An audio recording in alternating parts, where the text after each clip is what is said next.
Welcome to the snapshot of Unlocking Potential: 7 Coaching Skills That Transform Individuals, Teams, and Organizations by Michael K. Simpson.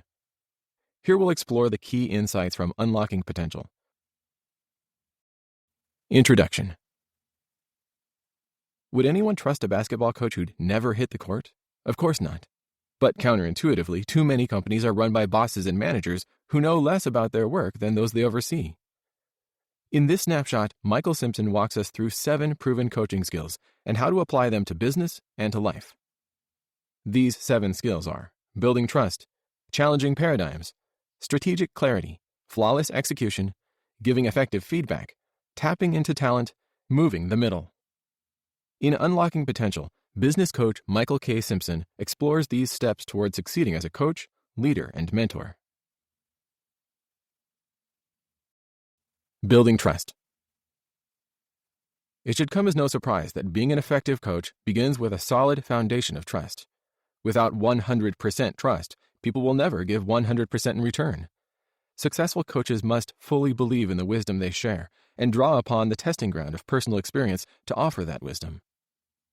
Earning trust from a team begins with being genuinely concerned for their future and welfare. This must be done consistently and in a manner that respects the privacy of each and every individual. Merely holding a position of authority over others isn't enough to expect automatic trust in return. In company settings where manager turnover rates are high, even when CEOs exude nothing but integrity, divisions are likely to lose morale and drive to execute their tasks in an efficient manner because they've learned to mistrust their immediate leadership. One way to ensure trust is to keep confidences, no matter what. Say, for instance, that during a weekly meeting, tensions quickly arise between 2 employees. Rather than calling them both out in front of everyone, it would be best to speak with each of them behind closed doors, listen to both sides of the story, and work on bringing interpersonal harmony to the team. Then there could be a meeting with both of them in the same room with the goal of resetting things and moving forward. This demonstrates willingness to act as a buffer, and that equals trust in both of them to work it out. In doing so, they're given something to share, namely their respect for you, the leadership displayed, and therefore common ground on which they can rebuild their working relationship.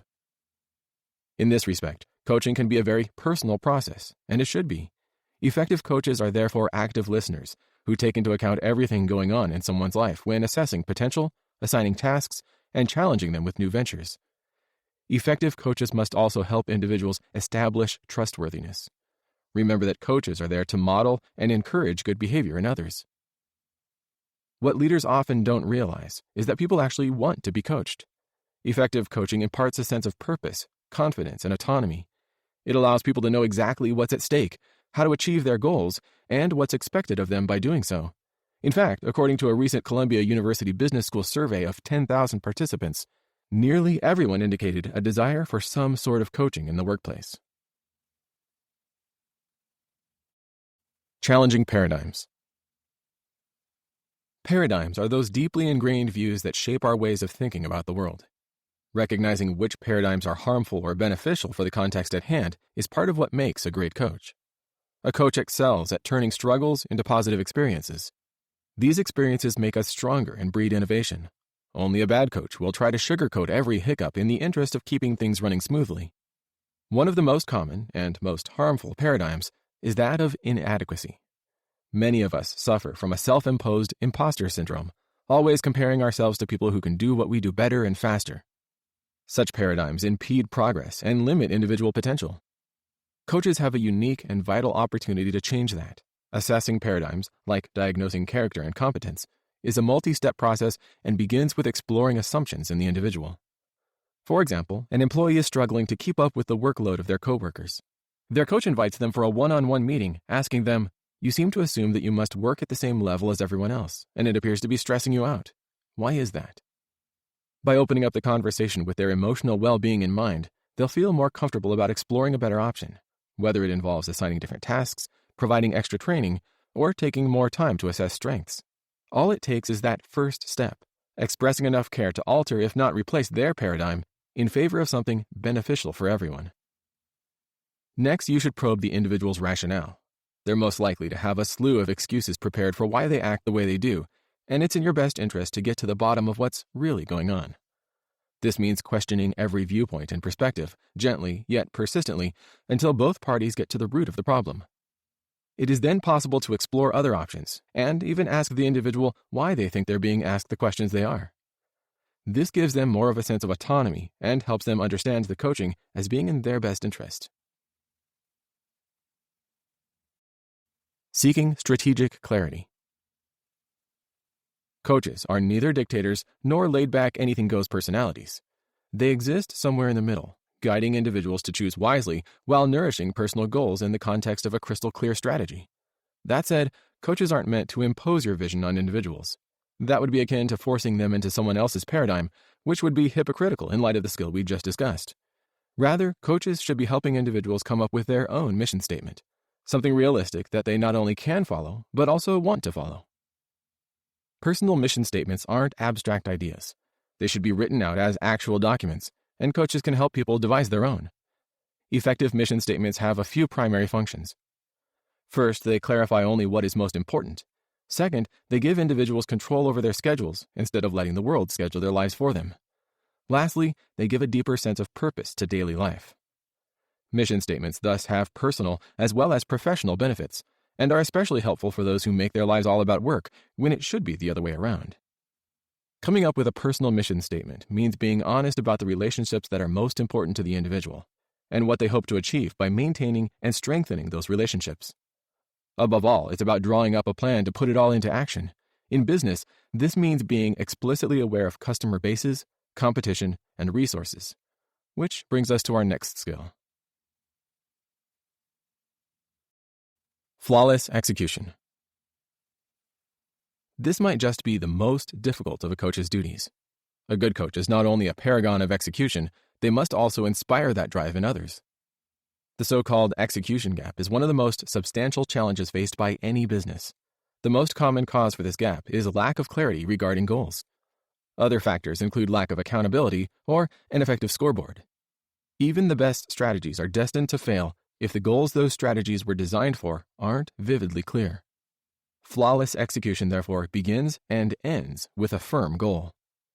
Far too many people lose sight of the goal because they allow themselves to get caught up in the whirlwind of smaller tasks required of any given project.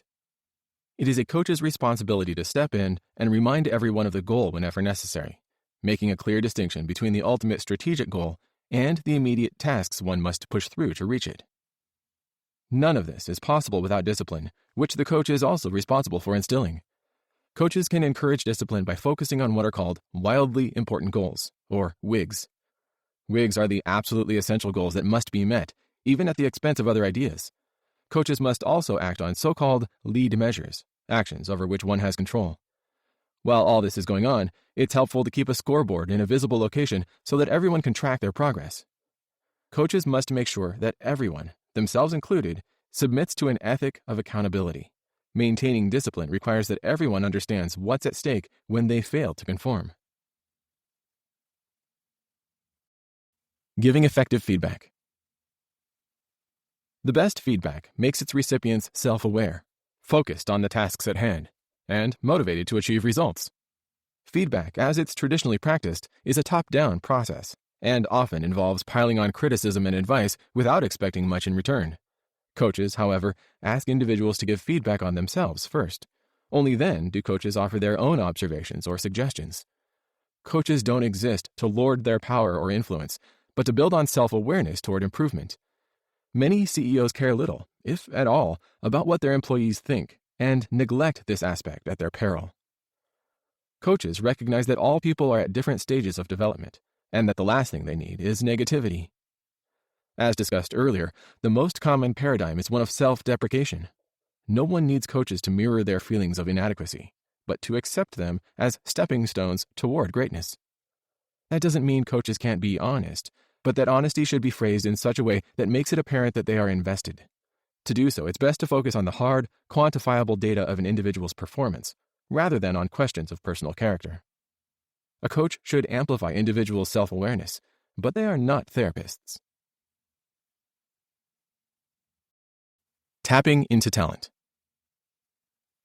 Once feedback has been given and received, the next step is to work on an individual's skills.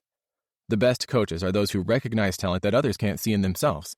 They become that inspiration that helps people unleash their full potential. Staples founder Tom Stemberg put this philosophy into action by going to each of his stores to ask employees how he might help them perform more effectively. This small gesture reaped big dividends and marked Stemberg's transformation from CEO to leader. For the rest of us, it starts with a performance conversation in like-minded spirit. Like any conversation of accountability, it must be positive from start to finish. The coach's goal is to focus on the data of an individual's performance and determine together how to work toward improvement. After determining what this entails, the coach's job is to step out of the way or clear the path. They might still periodically ask how they can help improve things, but by then they've already trusted the individual enough to fulfill at least the baseline requirements without reiteration. Moving the middle. This is a more abstract and perhaps subjective component of effective coaching, but one that shouldn't be ignored. Moving the middle involves shifting focus away from high performers and instead fortifying the middle ground. It's about turning the good into the great. This doesn't mean to ignore or stop rewarding top talents, only that due attention is given to those who wish to join their ranks.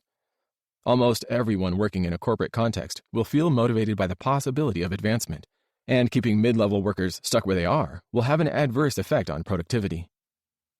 Effective coaches don't just bring in new players or seek talent outside their existing teams whenever strategies change. Instead, they look within, making sure that change is a clear expectation of their company's work ethic, and that they're prepared to grow with the teams as their leader. Coaches take the time to remind their teams of past successes and to field suggestions and advice from within their ranks to achieve progress.